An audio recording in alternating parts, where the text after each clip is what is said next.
What's going on? It's your favorite teacher here, Mr. Pritz. I got a lot of people saying I should play some 2K. It's been a long time. Might be a little bit rusty. I created a new player, called him Cam Man. I thought I actually just lost my character and I was about to flip some tables. So I'm going to play a little bit of 2K.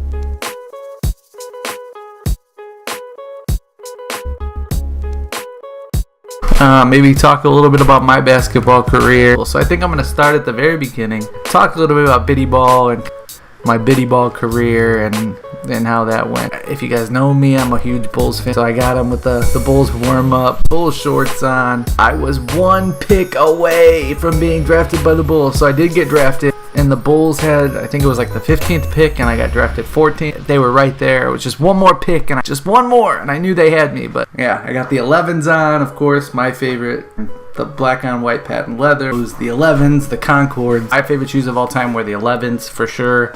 No doubt about it. There's no other Jordan that's better. You can argue with me all you want. The 11s were the best shoe that he ever made. All right, so this is game one. This is the first game with the Phoenix Suns. I'm wondering if they'll let me wear my Bulls warm up during the warm up. Again, don't laugh at my skills. I'm rusty.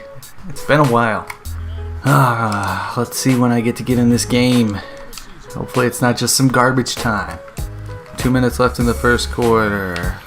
I'm from Maryville, and that's where I grew up. It started with youth basketball. I'm trying to think of what grade I was in when I first started. My very first team I was playing for, I played with a couple kids that I went to elementary school with. Now, me and my boy Wes played together that first year. We played at elementary school together. We knew each other's game. We always played together. We had really good chemistry. First year together, we did pretty well. We didn't win it. So the next year, we had the exact same coach, and what was awesome was he drafted us that year, and he drafted us pretty much every year. And his son actually played basketball, and he would draft me and my friend Wes before he would draft his own son. So he would actually draft us first because we were better players. Other coaches wouldn't draft him because they knew that was his son, and he knew he could get us first because we were better players. I just remember the second year we did extremely well. I think we lost one game all year. So in the tournament, we had a couple close games, but we made it to the championship game. And we played a team that was like in the championship every single year. I don't know how they did this, but they somehow were always able to draft the 4 or 5 best guys. The coach's son was always good, so I think he did the same. And I think a lot of coaches did this, which is kind of sketchy, is they would draft the better players first before they would draft their kids because other coaches wouldn't draft them knowing that that's someone else's son. Give me one. And one. Let's back it up. Previously in the year, I was talking about me and my buddy Wes. So when we played teams that weren't very good, we would actually almost inside the game play a little game of force. Whatever I do, wherever I made my shot from, you have to match me. We were playing it inside of a basketball game. Going in the game, and let's say I would bring the ball up the court, I would drive to the basket, make a layup. He would bring the ball up next, and he would have to drive, beat his man, and make a layup. And we would kind of go back and forth. Now, it wasn't anything terribly. It wasn't anything awful, really. When you think about it, especially in biddy ball, he'd come up, make a good shot. I would then go one-on-one and try and make a good shot myself.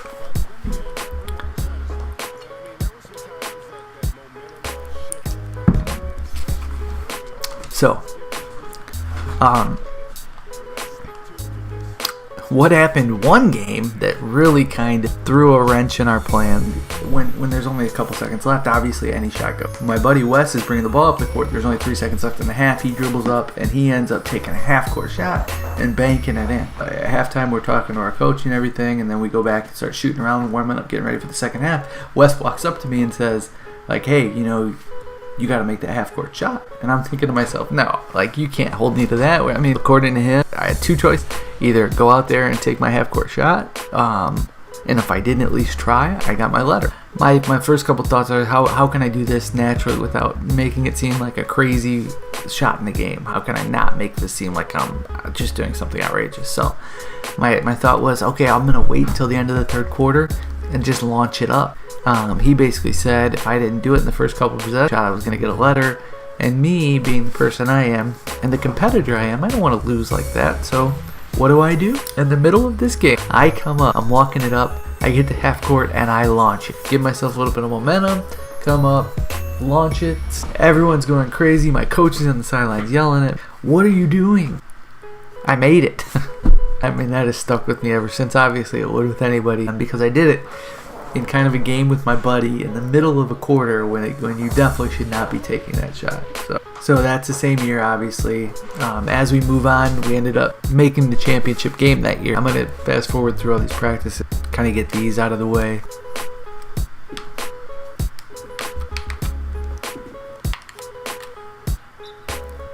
And one. Alright, so we're back.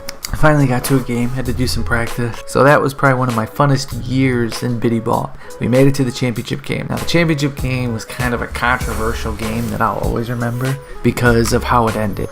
It was no surprise. If either team won, it wasn't going to be like a huge shocker or upset for the other team. So the whole game was like a back and forth game the entire time, back and forth, back and forth, back and forth. And it comes down to the end of the game. They have the ball. I think it was like 30 seconds left or somewhere around there, and they have the ball. Tie game. 35-35. They have a good possession. I think they get a shot up with around 5 seconds left. From a basketball standpoint, that's a smart shot. You want to always shoot with a couple seconds left. You leave yourself enough time to possibly get an offensive putback, but not enough time for the other team to get down the court and score again. So they did what they were supposed to do. They got a shot up with around 5 seconds left. My buddy Wes gets with the rebound with maybe 2 or 3 seconds left. So he takes like a dribble or two and then chucks it up and banks it in. The crowd goes crazy. There we go. Alright. Over the crowd going nuts, we can't hear the ref who's blowing his whistle over and over again to say that the basket is no good, and he calls traveling. It was one of the worst calls, and I will remember it the rest of my life because of the outcome. In no way, shape, or form did he travel. If anything, he got fouled.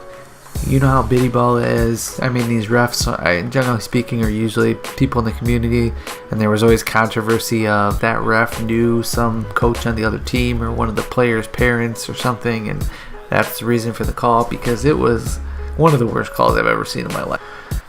So we go into overtime. In overtime, again, back and forth game, and it comes down to them getting the ball, same situation, 30 seconds left, tie game. This time they end up making the basket with about 5 seconds left. We get the ball, inbound it, take another heave at it, don't make it, game over. We end up losing that game. But again, in my mind, we should have won the game before regulation. Just one of the most controversial games I've ever been a part of.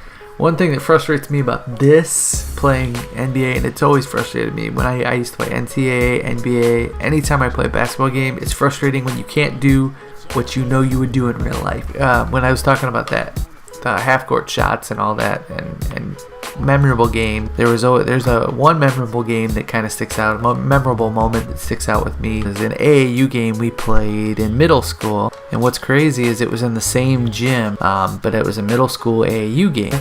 I think between my 7th and 8th grade year, I think we only lost 3 games, so we had a really good team, and we kept that team together for an AAU team. So what was nice was we were all pretty talented, and we had 10 guys, and so basically it was 5 guys in, 5 guys out. We'd each play 2 quarters, but we knew what the rotation was going to be. We knew who was going to play when, and we were all really good friends, all really good high school or middle school friends, and we even kind of the same guys I still talk to this day. Some of them are probably watching this video as we speak. There was one kid in particular that we liked to kind of have fun with a little more so than the rest of the team. One time we locked him out of his room. We all ran into another room. He was stuck in the hallway. One morning, we kind of got in trouble from the front desk. When we came down, they said someone called 911 last night, from one of your rooms. And obviously they knew all the rooms we were staying in. The kid we always kind of messed with a little bit fessed up and said, "Well, I called 9911. Obviously that's not 911, so okay." The way it worked was you needed to dial 9 to get an outside line, so when he dialed 911, he really dialed 9 to get an outside line rather than calling another room.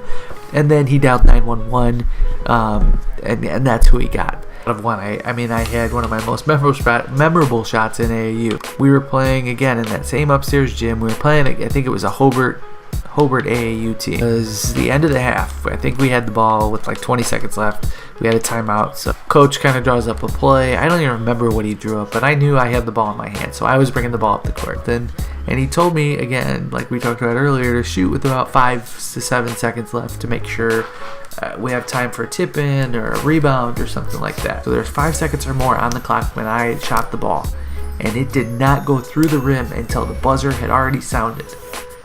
I don't know if you guys know how long it takes for a shot. Clock yourself on a shot and see how long it takes you to shoot a simple three-pointer. I naturally had a lot of loft on my shot, but for some reason, I rainbowed this shot.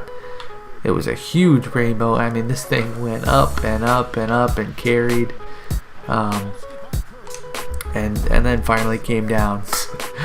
Now, I think it bounced off the rim once or twice and kind of bounced around. It's like 5, 4, 3, boing, 2, boing, 1.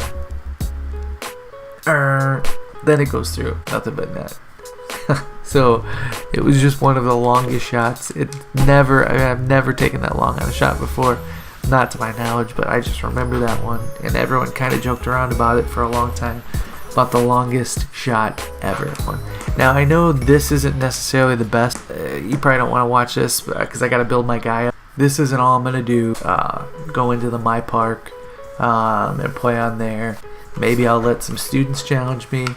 Maybe I will give my gamer tag out. But I think that's what I'm going to do for this series. I think when I play some 2K, I'm going to start talking about I'm going to talk about basketball. I'm going to talk about my career and kind of just basketball related stories. You need to be subscribed. So before you can challenge me, you have to subscribe. You have to click that button down below that says subscribe. If you're not subscribed, I'm ignoring your challenge. Okay? So subscribe first. Hit the like button second. You don't hit the like button, I'm ignoring your challenge. You do those two things and give me your gamer tag down below, we'll set it up and I will play you one-on-one. Thank you for watching. I appreciate it. Again, I know this is going to be another series where we don't have Camdens, or if you want to challenge me in another game, I'm open to it as long as you subscribe, like the video down below, challenge me. Give me a game. Maybe I don't have it. Maybe I'll go out and buy it. Challenges I will record. So if you want to play me, I'll record them and put them up so everybody can see. If you beat me, you beat me. That's fine. And I'll let everybody see it. Thank you for watching. As always, I appreciate it. And as always, we'll see you next time. Deuces. Peace out. Bye.